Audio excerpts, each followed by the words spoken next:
甚至要去吃午饭之前，我来录一集，也是一样15分钟的简短的节目。填土之道有道理，海恩我理想中的餐酒生活。我记得以前我有提过哈，如果你刚好有看到的话，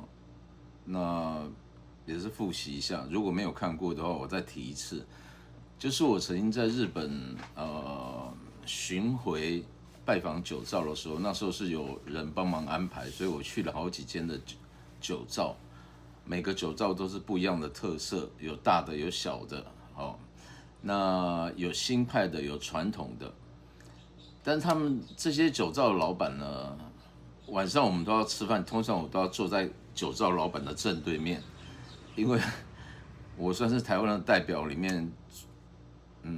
最懂清酒的人，日本酒清酒的人，包含销售，在那个年代哈，所以这些日本酒造，不管是杜氏或者是藏园的主人，就是老板，他们常会问我一件问题，就是什么？以我是一个外国人的心情。什么样的清酒才是好喝的清酒？因为他们想要酿出有别于他们想要走出他们的框架，然后去走出这个国际市场。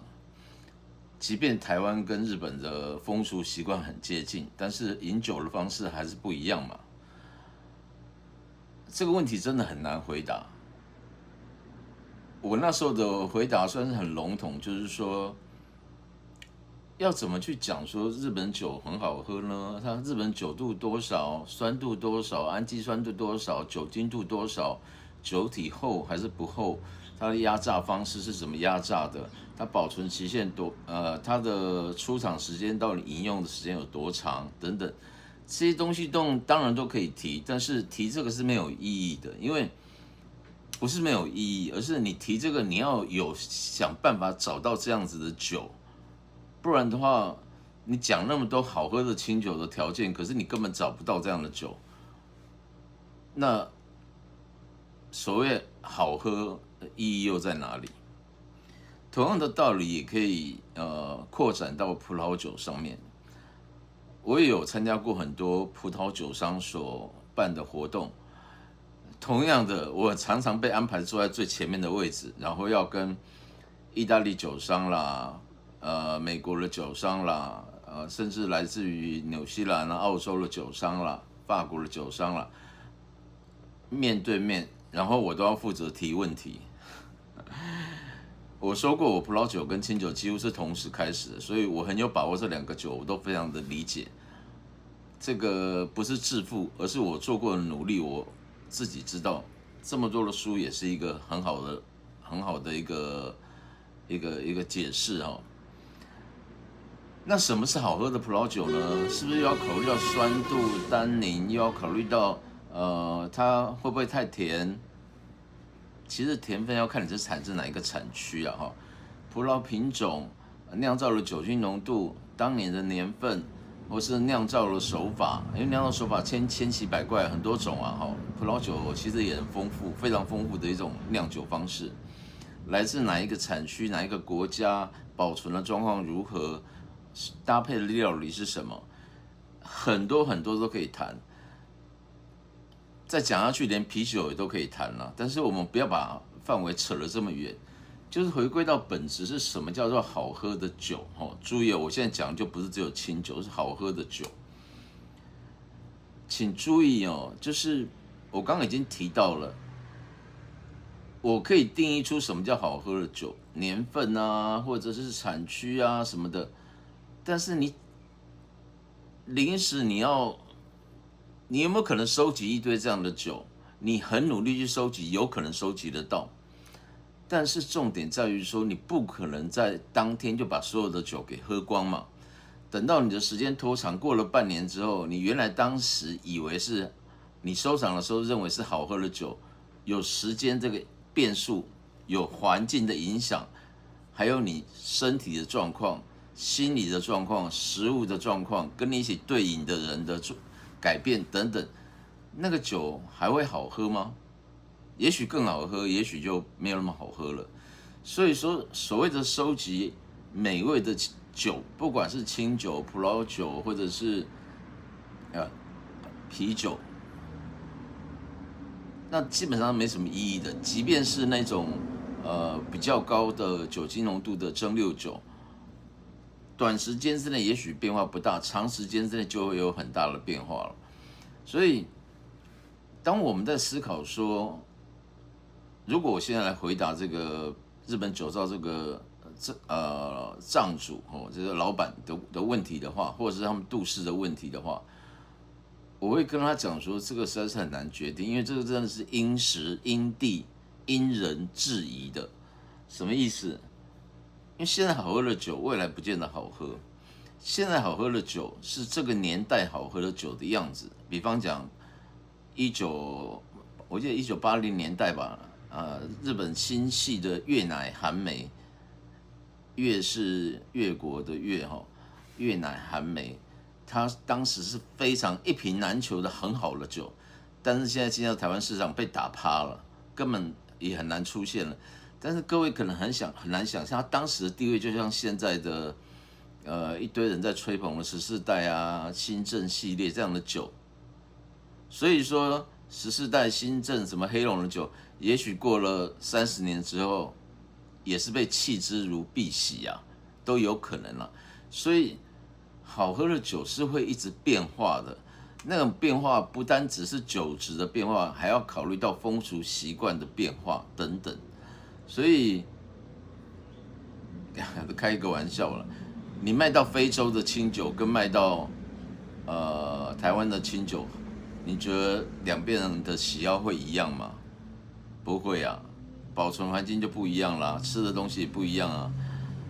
他们可能会比较喜欢山肺型的酒吧，因为那边可能吃，特别是非洲的中部，可能吃野生动物比较多吧，然后可能会比较喜欢喝皮诺诺吧，因为那边比较多野味吧。当然这是开玩笑的说法，我没有贬低的意思，我只是说随着饮食习惯不同，你好酒的定义是很难去标准化的。但是呢，即使不能标准化，就好像美味不能标准化，但是我之前还是强着写出一些有关于美味的定义哦。有兴趣的朋友可以回去看，我当时分了3集来讲这个东西。那什么叫做美味的酒呢？不管是清酒或者葡萄酒、啤酒也是一样。我觉得跟你当时的心情，还有最主要的是，当天你要跟谁吃饭，你要吃什么东西都有关。当你这个决定了之后，你回到你的酒窖里面去看你收集的这些酒，你不要偏心说每一支酒都一定是要怎么样的酒，你要选择有些是餐桌酒，有些是属于跟家人聚会的酒，有些是属于特殊场合要跟人家对呛的那种酒。虽然我一直不喜欢用酒来比赛那没有意义你准备了各种各样的酒了，你到最后就会发现这种餐桌酒是最重要的。我讲的不是 table wine 餐桌酒我讲的是日本比较偏向所谓的时钟酒，不是那个时间的那个时钟，是吃饭饮食的食，中间的中，意思就是在吃饭中间喝的酒，搭配型的酒。这个时候呢，吃饭喝酒其乐融融如果刚好又有一个不管是男生女生的对象是可以跟你聊得来，这时候你们在吃饭喝酒的过程中，主要不是在品酒，而酒只是一个助兴的工具，可以让你放下戒心，或是放下这种比较紧张的心情。这样的酒就是好酒啦。谁说一定是坐下来正襟危坐？这边摆了新政，这边摆了什么什么酒，然后每个酒都要拿起来还要这样闻，那叫品酒啊！我参加过无数这样的聚会，我可以跟各位朋友们讲，很无聊。你是很有经验的人，大家会期望你讲出正确答案。喝酒哪有什么正确答案呢？你如果是没有经验的人，你更不敢开口，你怕一讲出来被人家笑，因为有些酒友就会觉得自己念过几天书，喝过一些酒，就觉得自己很了不起。何必呢？参加这种活动何必呢？我之前看过一群，这也是很年轻的酒友吧，在某一个地方办了一个品酒的聚会。这个品酒的聚会是主要是要喝意大利的酒。意大利的酒呢，如果各位对意大利的酒，特别是昂贵的意大利的酒，1A2B 的这样类型的酒，Amarone、Barbaresco、Barolo，或者还有另外一个就是 Brunello， 这些酒通常都需要一定时间的陈年。我讲一定时间不是2-3年的时间哦，甚至10年以上的时间才可以喝到很好喝的酒。结果他们当时在喝了就是刚出厂的意大利酒，才出厂就是比如说2012年采收酿造，2024年放出来，他们在喝2014年或2015年的酒，这酒怎么会好喝呢？到底是哪一个天才会想出在这个时候品饮这样的酒？他们以为他们是 Parker 吗？结果我问其中一个朋友，他是一个资深的酒友，他也去参加，我就问他说：“你们喝的状况怎么样？”他说：“意大利酒好难喝哦，每个酒硬的就跟沥青一样。”他真讲沥青这个字，硬邦邦的。我那时候就笑一笑，我说：“我看到你们酒单的时候，我就想说，怎么这个时候喝这样的酒呢？”然后他说他们几个人还很认真在写评语。我只能讲这个，年轻就是好了，有敢于挑战这些任何事物。如果是我的话，我会去买一些意大利的老酒。我曾经在某些酒庄看到放了一阵子的意大利老酒，因为意大利酒比较能够陈年哈，然后酸度够，大部分的葡萄的酸度够，所以即便是在酒庄里面，只要它不是放在那个门口第一排照阳光的地方，放在里面的地方，我觉得基本上去收都没什么问题的。西班牙酒也是一样，然后我特别喜欢年份比较老一点的酒，就像前几天我上礼拜我跟一个律师吃饭呢，他就是因为他请我吃饭，我请他喝酒，那个饭钱大概2000多块钱吧，两个人2-3千块钱两个人，饭我觉得不怎么样了，肉还有一股腥味，但是我带了酒我就觉得不错，不是因为我喜欢我自己带的我觉得不错，而是我现在这边信手拈来都是一大堆老酒。我带了那时候我记得带了2007年的波尔多啦，还有2013年的吧，反正都是那种2000几的，或者是2010几年出的，距今大概都是15年以上的老酒。那酒标上面贴的价格，如果你看上面价格会觉得哦很便宜，我猜我这个朋友可能也是这样想，但是他后来还跟我讲这个酒好好喝，甚至没有喝完的，我还有带德国酒没有喝完，他说他要带回去，我都全部都给他没有问题。然后他可能会觉得这些酒怎么那么便宜又好喝，但是他不晓得的是，那是我花了多少时间光阴去把它煮长，让它变得好喝的。他要去市场去找，绝对找不到这样的，找得到这样的酒，但是绝对不是这个年份，也不是这个价钱。所以，我当时跟他吃饭，他说他出餐，我带酒。如果是经验很丰富的一些老的酒友，或是我的朋友，他们知道我要带酒的时候，都会很高兴。为什么？因为我带的酒都是很老、年纪很老的酒。那个东西就是无心插柳柳成枝啊，那个不是一触可及的你要么就是要花钱去买这种已经保存很久的酒，那当然老酒就贵啊，不然的话就是你早期就要收藏了。那我是属于早期就在收藏，很多酒收藏了20年了，然后买的时候可能是1990几年，现在20年了，你想想看，已经搞不好都快要30年的酒了。如果我在2000年开始喝葡萄酒的时候，我喝到一瓶1975年、1980年的酒，我那时候一定会觉得，哇，这个老酒好，我好惊讶，我这个感谢这个大佬愿意带这样的酒跟大家一起分享，因为我知道这个东西，钱当然可以买到酒的时间，但是你还要看它这个酒还有没有剩。但是钱也很难买到酒的时间，因为如果它就已经卖完了，你再有钱你也买不到，除非有人愿意割爱，但是你也要知道谁有这个酒啊，对不对？坊间有些酒庄就有在帮忙做这种牵线的动作，就是某些老客户他可能身上很多老酒，然后年纪大了，喝不了那么多了，他就会把他这些酒给放出来，然后简单讲应该讲说他不是在卖酒，他是把酒卖给他是把酒托给这个酒商来卖，所以理论上是酒商在卖，也不是他自己在卖，然后酒商会收 commission， 所以这样的机会呢，你就有可能拿到一些不错的酒，或者是他们把它放在所谓的拍卖不是拍卖网站，放在富士比啊那种也是拍卖网站啊，但是不是我们所谓的露天啊，或者是雅虎奇摩啊，或者是那个叫什么反正新加坡来的那个拍卖网站，不是这种网站，这种网站是不能卖酒的哈。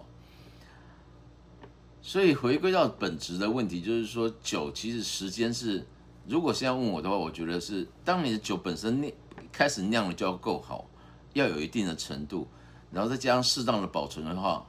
配上合适的料理，就算不是很合适的料理，你都可以觉得这个酒是很好喝的，这是我的结论啦。同样的结论可以应用在任何的酿造酒和蒸馏酒上面。如果各位对酿造酒比较不熟悉的话，你只要去回想蒸馏酒，在 Thread 上面常有人会丢说啊，我家里有民国几年的金门高粱，而且是白金楼，是以前最简单的那种金门高粱。但是民国可能80年到现在84年哦，到现在已经超过20年了，那个酒都不是说变成天价般的贵，但是都一定不便宜了，所以很多人都觉得很羡慕说，哇，这个酒很好啊，有毒啊，这个我帮你处理啊，因为它已经过期了。他们都是开玩笑的讲法，因为那个酒真的就是已经喝起来已经火气没那么的盛了。这种蒸馏酒或者葡萄酒、清酒就不是哈，跟人一样，就是正常人一样，年纪越大呢，就越能够心平气和。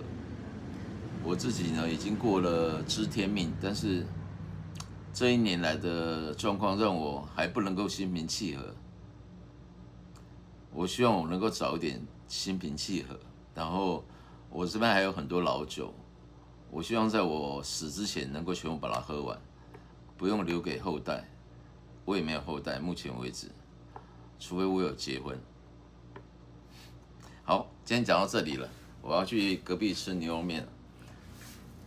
拜拜。这个眼镜是可以抵抗蓝光的眼镜哦，所以试着戴戴看。填土之道有道理，海恩，我理想中的美味餐酒生活，拜拜。